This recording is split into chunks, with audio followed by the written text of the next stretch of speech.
This man is Joseph Paul DeWise, a respected teacher turned killer driven by childhood trauma and an obsessive need for control.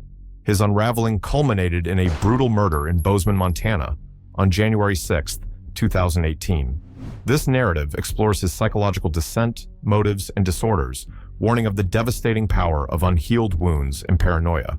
Joseph Paul DeWise, a 47-year-old man with piercing eyes and a warm, disarming smile, was once a pillar of stability in Pensacola, Florida. As a science teacher, he commanded respect with his bachelor's degree in biology and a knack for captivating lectures that left students inspired. His personal life seemed equally idyllic. A loving marriage to Lauren, a woman he met in a whirlwind romance when both were entangled in other marriages. However, beneath all the glamour, Paul was carrying psychological wounds from his childhood. In his handwritten journal, he described haunting memories, his father's hands around his mother's throat, her face turning purple as she gasped for air. These images seared into Paul's psyche, instilling a profound fear of abandonment and a belief that love required control to prevent loss. He dreaded becoming the violent figure his father was, yet he also feared losing those he held dear, a contradiction that would shape his tragic path. In 2016, the family relocated to Bozeman, Montana, a quaint town framed by majestic mountains and crisp air.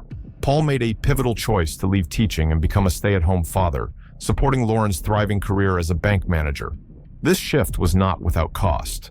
In the quiet evenings, Paul sat alone, grappling with the void left by his lost profession. He began to monitor Lauren more closely, questioning her about her colleagues, checking her phone while she slept, and noting her daily routines. Still, he maintained the facade of a devoted husband, shuttling the children to school, preparing dinners, and exchanging pleasantries with neighbors. At this stage, Paul exhibited latent traits of borderline personality disorder, BPD, marked by an intense fear of abandonment rooted in childhood trauma. He also displayed signs of narcissistic personality disorder, NPD, craving admiration, and reacting sensitively to any perceived loss of control. Relinquishing his career caused a subtle narcissistic injury, heightening his dependence on Lauren as a source of self-validation. His controlling behaviors, tracking her movements, served as a defense against rejection, veiled by his stable family and social roles. Paul may have experienced fleeting moments of insecurity or jealousy, but these had not yet escalated into pathological actions. In 2017, the first fissures appeared in Paul's carefully curated family portrait. Lauren began to change. She grew distant, her smiles rare, her eyes often weary when she returned home. Paul sensed this shift, and it awakened a familiar dread, the fear of losing the person he loved. Memories of his mother's suffering at his father's hands resurfaced, prompting a gnawing question: will Lauren leave me too? The painful reality unfolded through Lauren's confidences to friends. She revealed to Audria Butler, a trusted colleague, that Paul was no longer the devoted husband he appeared to be. He shouted at her in front of the children, struck her, leaving bruises on her arms and once a black eye. She lived in fear, not only for herself, but for her young daughter and stepchildren. Lauren confided her desire to divorce Paul, seeking escape from a marriage that had become stifling and abusive. In November 2017, she moved out, settling into a house on Idaho Street with Audria and Ashley Van Hemert, another friend.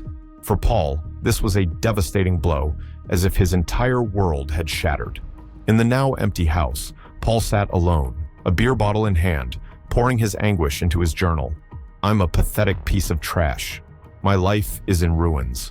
He bombarded Lauren with hundreds of text messages, each revealing a fragment of his unraveling mind. Paul's texts to Lauren revealed his unraveling mind, swinging from desperate pleading, "Please come home, I love you. I'll change, I swear," to self-deprecation. "I'm not worthy of you. I'm a failure." And finally, to vicious accusations. "You're the abuser. You're driving me insane. You're tearing our family apart." When Lauren ignored his messages, Paul turned to his children, particularly Joe, a vulnerable teenager. He recorded Joe saying, "Dad didn't do anything wrong to Mom," using the clip to pressure Lauren, as if to prove he remained a virtuous husband and father. He sent threatening texts to Lauren's friends and colleagues, such as a female co-worker at the bank, demanding they stay away from my wife and labeling them homewreckers. Paul's control escalated to obsession. He attached a GPS tracker to Lauren's car, monitoring her every move, bars, restaurants, her bank office. He photographed her from a distance, storing the images as evidence of her betrayal. In drunken moments, he recorded videos. "I can't sleep thinking about you. I just want our family back." Yet, beneath these pleas, a growing rage simmered. He wrote in his journal, "She thinks she can live without me. She's wrong." Lauren's departure triggered an overwhelming fear of abandonment, igniting BPD traits: emotional volatility, oscillation between love and hatred, and impulsive acts like relentless texting and heavy drinking. NPD traits surfaced as he cast himself as the victim, blaming Lauren for his pain. "You're driving me insane." Paranoid jealousy emerged, fueled by a baseless belief in her infidelity. Alcohol exacerbated his instability, lowering inhibitions and amplifying aggression. Paul was torn between love and control, unable to accept Lauren's rejection. His manipulation of his children and harassment of her friends hinted at early antisocial personality disorder, ASPD traits, marked by a lack of empathy and deceit. He was in a precarious mental state, where emotional dependence was morphing into hostility. In November 2017, a pivotal moment shattered Paul's world. Standing outside a Bozeman bar under a cold night sky, he peered through the window and saw Lauren kissing a male colleague, Kevin. The sight was a knife to his heart, confirming his deepest fears and unleashing a torrent of paranoid jealousy. In Paul's mind, Lauren wasn't merely leaving him, she was intentionally humiliating him, replacing him with men he deemed younger, wealthier, better. Paul's obsession consumed him. He spent hours nightly tracking Lauren's car via GPS, logging her visits to downtown bars, Main Street restaurants, and her bank office. He photographed her from afar, sometimes lurking in shadows to avoid detection, saving the images as proof of her betrayal. He sent furious texts to Kevin, confronted Lauren directly, and recorded a brief clip of her kissing Kevin to use as evidence. His hostility extended beyond Lauren. He texted her friends and colleagues like Brian, another bank employee, with threats. "Stay away from my wife, or you'll regret it." He publicly smeared Lauren on Facebook, posting, "Has anyone in Bozeman not kissed my wife yet? I caught Lauren kissing a man outside a bar. She's the best liar." These posts were not only to shame Lauren, but to reclaim social dominance, positioning himself as the betrayed husband wronged by an unfaithful wife. Paul's aggression escalated. In a drunken outburst, he threatened Lauren's friends. "I've killed before, and I won't hesitate to do it again." In an unrelated bar dispute, he stabbed a man with a pocket knife, though the incident was ruled self-defense. This behavior signaled Paul's loss of control, not just over Lauren, but over his interactions with the world. Within the family, Paul continued his manipulation. He pressured Joe and Natalie to align with him, recording them to bolster his narrative against Lauren. He asked Joe, "Do you think I'm a bad husband to Mom?" and secured a no to reinforce his innocence. With Natalie, he exploited her sensitivity, making her feel responsible for protecting him. In solitary moments, Paul filmed himself, his voice slurred with alcohol and emotion. "I've endured too much. I'm furious, and my kids are too." His journal entries grew darker. "I want to protect the community from her. She doesn't deserve my love." Paul's love had fully morphed into hatred. The notion of punishing Lauren, of erasing her to end her betrayal, took root. He no longer sought her return. He wanted her annihilation. Paul plunged into paranoid jealousy, irrationally convinced of Lauren's infidelity with multiple men. ASPD traits became pronounced: lack of empathy in threatening her friends, deceit in fabricating narratives online, and aggression in violent acts. NPD traits manifested through a profound narcissistic injury from Lauren's rejection, driving him to humiliate her to salvage his self-image. Alcohol intensified his impulsivity and aggression, pushing him toward extreme violence. Torn between love and hatred, hatred prevailed, fostering the intent to destroy Lauren. Psychopathic tendencies emerged in his cold planning of revenge and use of his children as tools, showing a chilling disregard for their well-being. Paul was in a dangerous psychological state, where hatred, narcissistic injury, and lack of empathy overpowered moral constraints. On January 6, 2018, Paul DeWise, consumed by hatred, resolved to kill Lauren to end her betrayal.